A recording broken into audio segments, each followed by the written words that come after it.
इस बार गांव में ठंड कुछ ज्यादा ही बढ़ रही थी। सभी लोग तो रजाई ओढ़कर अपने अपने घरों में दुबके हुए थे। हवा चुभन भरी थी, धुंध लगातार गहराती जा रही थी और रात का सन्नाटा थोड़ा थोड़ा डर भी पैदा कर रहा था। सब कुछ शांत था, पर उस खामोशी के भीतर एक अजीब सी बेचैनी तैर रही थी, मानो रात खुद कुछ कहने वाली हो। उस रात हम लोग प्रतिदिन की तरह ही दिन भर का कामकाज निपटाकर 3-4 गांव वाले चौपाल पर जमा थे। सालों से हमारी यह आदत रही है कि काम खत्म करके यहाँ बैठते हैं, थोड़ी देर गपशप करते हैं, तब जाकर सुकून मिलता है। अरे भाई, इस साल तो ठंड ने सच में कहर ढा दिया है। रात को लगता है जैसे माघ महीने वाला पाला पड़ रहा हो। सुबह सुबह ट्रैक्टर स्टार्ट करने से पहले ही हाथ सुन्न पड़ जाते हैं। इतनी कड़क ठंड पहले कब पड़ी थी याद ही नहीं पड़ता। मुझे तो उस बात की चिंता है जो राकेश ने कल रात कही थी। बस वही बात मेरे दिमाग में घूम रही है। अरे किस बात की चर्चा कर रहे हो तुम दोनों? मुझे भी बताओ ना। आखिर ऐसी कौन सी बात है जिसने तुम्हें इतना परेशान कर रखा है? धीरे बोलो भाई। राकेश ने बताया कि कल रात नदी के किनारे एक अजीब सी परछाई घूम रही थी। एक चिनात की परछाई, वह भी बिल्कुल अकेली। अरे भाई, यह हवा तो सच में हड्डी गला देने वाली चल रही है। और देखो, काफी रात भी हो गई, लेकिन अपना कहानी वाला रामू काका अभी तक आया ही नहीं। उसे तो अब तक पहुंच जाना चाहिए था। काका के बिना तो चौपाल का माहौल जमता ही नहीं। अरे देखो, शायद रामू काका आ रहे हैं। सबकी नजरें अंधेरे में टिकी थी। धुंध इतनी घनी थी कि कुछ भी साफ दिखाई नहीं दे रहा था। तभी दूर से एक आकृति धीरे धीरे उभरती हुई दिखाई दी। करीब आने पर पता चला वह कोई और नहीं, गांव की कहानी सुनाने वाले रामू काका थे। काका बिना एक शब्द बोले चौपाल में आए और धीरे से आकर आग के बिल्कुल पास बैठ गए। अरे काका, आज आपने इतनी देर कैसे कर दी? हम सब आपका ही इंतजार कर रहे थे। कहीं गांव से बाहर या दूसरे खेत पर गए थे क्या? अरे रमेश, थोड़ा खेत पर काम था, वहीं निपटाते निपटाते देर हो गई। और इस बार तो ठंड भी बहुत ज्यादा पड़ रही है। अरे आकाश, तू जा जरा भोला की दुकान से चाय लेकर आ। चाय नहीं होगी तो कहानी में मजा कैसे आएगा? आप सही बोलते हो काका। कहानी सुनते सुनते गर्म चाय पीने का मजा ही कुछ और होता है।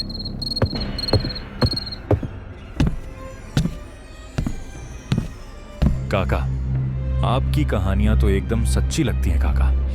ऐसा लगता है जैसे सब कुछ अपनी आंखों से देख रहे हो। बस कर रे रमेश, तू मेरी इतनी तारीफ मत कर। आज जो कहानी मैं तुम सबको सुनाने वाला हूँ वो कोई आम कहानी नहीं है। ये मेरी आंखों देखी सच्ची घटना है जो मेरे साथ तब घटी थी जब मैं बस 20 साल का जवान लड़का था। और सुन, ये ऐसी बात है, अगर तुम इसे अकेले सुन लोगे ना तो तुम्हारी रूह तक कांप जाएगी। अरे काका, आप अपनी कहानी सुना भी दीजिए। तो सुनो। ये उस समय की बात है जब मैं करीब 27 साल का नौजवान था। उस रात मैं एक रिश्तेदार के यहाँ दावत में गया था। सब कुछ ठीक था, लेकिन जब मैं वहाँ से वापस लौट रहा था तब तक रात बहुत गहरी हो चुकी और पिछले 2-3 दिनों से लगातार बारिश हो रही थी। उस दिन भी मौसम कुछ ठीक नहीं था। बारिश का मिजाज भी बड़ा अजीब था। एक पल जैसे पूरी तरह थम जाती और अगले ही पल अचानक पूरी तेजी से जोरों से बरसने लगती। ऐसा लगता था जैसे आसमान भी कुछ कहना चाहता हो। मैं थोड़ा आगे बढ़ा तो मुझे सामने एक चाय की दुकान दिखाई दी। मैं धीरे धीरे उसकी तरफ चल पड़ा। सोचा चाय पीकर थोड़ी गर्माहट मिल जाएगी। लेकिन अजीब बात यह थी कि उस चाय की दुकान को छोड़कर इस रास्ते पर दूर तक कोई दुकान नहीं थी। आसपास कोई आदमी भी नजर नहीं आ रहा था। सिर्फ दूर दूर तक सन्नाटा। बाहर बिजली कड़क रही थी, पर बारिश अब भी तेजी से गिर रही थी। इस सुनसान माहौल में मुझे भी हल्का हल्का डर लगने लगा। मैं उस सुनसान चाय दुकान में चुपचाप बैठा ही था। तभी अचानक एक बूढ़ी औरत मेरे बिल्कुल पास आकर रुक गई और कुछ पल तक मुझे बस घूर ही रही और फिर धीमी कांपती हुई आवाज में बोली, अरे बेटा, जरा एक बात कहूँ, थोड़ा आगे तक छोड़ देगा क्या? यह रास्ता बहुत सुनसान है, अंधेरा भी हो गया है, अकेले जाने से डर लग रहा है। बरसात में पैर फिसलते रहते हैं, ऊपर से मैं बूढ़ी हूँ, पैर भी अब पहले जैसे नहीं चलते। बस थोड़ा सा चल दे बेटा। आप किस तरफ जा रही हैं अम्मा? बेटा, मुझे पुरानी हवेली के पास जाना है बेटा। अम्मा, मैं तो शमशा पुल जा रहा हूँ। तू किस रास्ते से होकर जा रहा है? वह पुल वाला रास्ता है क्या? हाँ अम्मा, पुल वाले रास्ते से ही जा रहा हूँ। पर आप यह क्यों पूछ रही हैं? क्योंकि वह रास्ते का पुल डूब गया होगा। मैं उसी पुल से आया था, तब ठीक था। शायद कल पानी में डूब गया होगा। पानी भी तो लगातार हो रहा है। एक और रास्ता भी है जिससे तू और भी जल्दी चौराहा पुल पहुंच जाएगा। बस आगे थोड़ा सा जंगल पार करना पड़ेगा। यह सुनकर मैं काफी खुश हो गया था, लेकिन एक पल के लिए तो लगा था कि पुल डूब गया है और अब घर कैसे जाऊंगा। तभी मैंने उस बूढ़ी अम्मा से कहा, ठीक है अम्मा, चाय पी लेता हूँ, फिर चलते हैं आगे। फिर मैं और वह बूढ़ी औरत अपनी मंजिल की ओर निकल पड़े। रास्ता पूरा सुनसान था। पहले से बारिश थोड़ी कम हो चुकी थी, लेकिन बिजली लगातार कड़क रही थी। थोड़ी दूर जाने के बाद बूढ़ी औरत बोली, बेटा यही जंगल वाला रास्ता है। अम्मा आपका घर और कितना दूर है? बस सामने ही है। जंगल का रास्ता पकड़कर हम आगे बढ़ते गए। हर कदम के साथ ऐसा लग रहा था जैसे अंधेरा हमें निगलता जा रहा हो। चारों तरफ घना जंगल था। पेड़ों की टहनियां हवा में ऐसे झूल रही थीं जैसे कोई परछाई हमें देख रही हो। दूर से जानवरों के चिल्लाने की आवाजें पूरे जंगल में गूंज रही थी, और वो आवाजें जितनी दूर से आती हैं उतनी ही करीब महसूस होती हैं। ऊपर से मैं एक अनजान व्यक्ति के साथ जा रहा था। उसके कदमों की आहट शांत थी, इतनी शांत कि अजीब लग रही थी। मुझे डर लग रहा था, दिल जोर जोर से धड़क रहा था, लेकिन मैं कुछ कर ही नहीं सकता था। बस आगे बढ़ना ही मेरी मजबूरी थी। अचानक बारिश और तेज हो गई।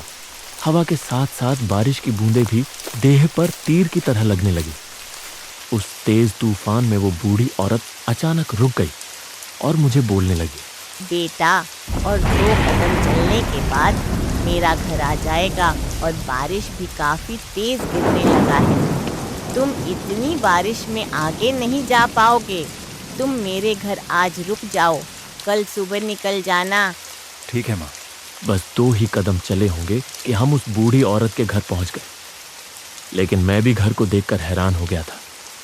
इतने सुनसान जंगल में ये बूढ़ी औरत अकेली रहती है, मुझे विश्वास नहीं हो रहा था। वैसे अम्मा अभी आप कहाँ से आ रही थी? अरे मैं अपनी बेटी के घर से लौट रही थी। मैं मन ही मन सोचने लगा, कोई बेटी अपनी माँ को इतनी रात को थोड़ी छोड़ सकता है। मुझे इस बात पर बिल्कुल भरोसा नहीं हुआ, और बारिश भी रुकने का नाम नहीं लिया। आसमान काली घनी घटाओं से ढका रहा। बारिश लगातार गिर रही थी। तभी एक जोरदार बिजली गिरी, जैसे सब कुछ शांत हो गई। अचानक कहीं से किसी औरत के चिल्लाने की आवाज आई। मुझे ऐसा लगा कोई आसपास से चिल्ला रहा है, लेकिन मैं जब घर आ रहा था तब साफ साफ देखा था कि इस घर के अलावा आसपास कोई एक भी घर नहीं था। फिर यह किसकी चिल्लाने की आवाज थी?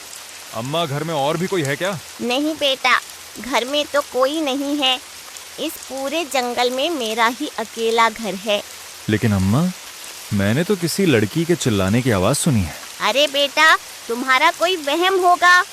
मैंने तो किसी के चिल्लाने की आवाज नहीं सुनी। मुझे यहाँ पर सब कुछ अजीब लग रहा था, जैसे कि यह सब कुछ करवा रहा था।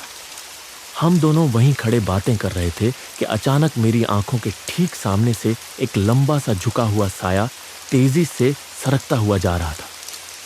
उसकी हरकतें इंसान जैसी नहीं थी, और एक पल को लगा जैसे कोई डरावना साया की तरह गुर्राता हुआ जीव अंधेरों में छिपकर हमें देख रहा हो। वो बूढ़ी औरत ठीक मेरे सामने खड़ी थी।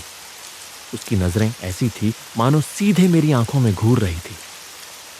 तभी अचानक आसमान चीरती हुई एक जोरदार बिजली गिरी। इस एक झटके के लिए वह बूढ़ी औरत का हुलिया एक भयानक रूप में तब्दील हो गया। उसकी आंखें भूत जैसी लाल हो चुकी थी और शरीर जगह जगह से कटा-पटा था। तभी हवा में धूल का एक अबका उड़ा। थोड़ी ही देर पहले मैंने एक पल में जो देखा, उसका मौका देखते हुए मैं जितनी तेज दौड़ सकता था उतनी तेज दौड़ा, जब तक कि वह भयानक जंगल पार नहीं हुआ। बारिश रुकने का नाम ही नहीं ले रही थी और बिजली भी बार बार कड़क रही थी। काफी देर लगातार भागने के बाद आखिरकार मुझे दूर एक गांव दिखाई दिया। जैसे ही मैं गांव के भीतर पहुंचा, मेरी नजर एक ऐसे घर पर पड़ी जिसके बाहर कुछ ग्रामीण बैठे थे। मैं सीधा उन्हीं की ओर बढ़ गया। अरे कौन हो भाई? इतनी रात को कहाँ से आ रहे हो? मेरे साथ जो भी घटा था, हर बात मैंने उन गांव वालों के सामने बताई। मेरी बातों को सुनकर वे सब स्तब्ध रह गए और मेरी तरफ देखते रहे। अरे भाई, वहां नीचे देखते रहोगे क्या? ऊपर आकर बैठो। मैं कांपते कांपते ऊपर गया था और सबके बीच बैठ गया। मेरी हिम्मत नहीं हो रही थी कि मैं वहां से घर की तरफ जाऊं। आज मेरे साथ जो हुआ था वही बार बार जहन में घूम रहा था और उसे सोच सोच कर मेरा डर और बढ़ रहा था। ऊपर से जोरदार बिजली बोल रही थी और पानी झड़ता जा रहा था। क्या तुम उसी छोटे जंगल वाले रास्ते से आए हो? वो गरीब घटनाएं होती रहती हैं। अच्छा किया जो तुम वहां से भाग निकले, क्योंकि कुछ साल पहले उसी रास्ते पर एक बूढ़ी औरत का घर था। उस दिन भी जोरदार बारिश और तूफान चल रहा था।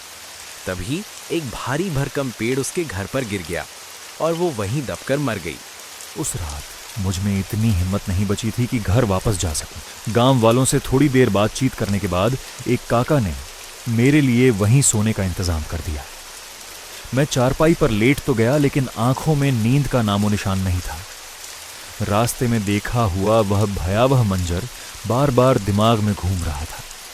मैं जितना सोने की कोशिश करता उतना ही डर मेरे भीतर जाग उठता और मुझे पूरी रात जगाए रखता। अगले दिन सूरज की पहली किरण पड़ते ही मैं जल्दी से अपने घर की ओर लौटा। रात का डर अभी भी मन में ताज़ा था, इसीलिए गांव से निकलते वक्त भी मेरे कदम अपने आप तेज हो गए। उस रात के बाद मैंने कसम खा ली थी कि जिंदगी में कभी भी शॉर्टकट नहीं लूंगा। घर जल्दी पहुंचने की जल्दी में जिस जंगल के रास्ते से मैं आया था वही रास्ता मेरी सबसे बड़ी गलती बन गया। उस खौफनाक अनुभव के बाद मैं जहां भी जाता पहले रास्ते की पूरी जानकारी लेता, फिर कदम आगे बढ़ाता हूं। काका, आपने जो कहानी सुनाई है ना, अभी भी ऐसा लग रहा है जैसे वो सब मेरी आंखों के सामने ही हो रहा हो। सच कहूं तो डर के मारे मेरे पूरे बदन में सिहरन दौड़ गई और मेरे रोंगटे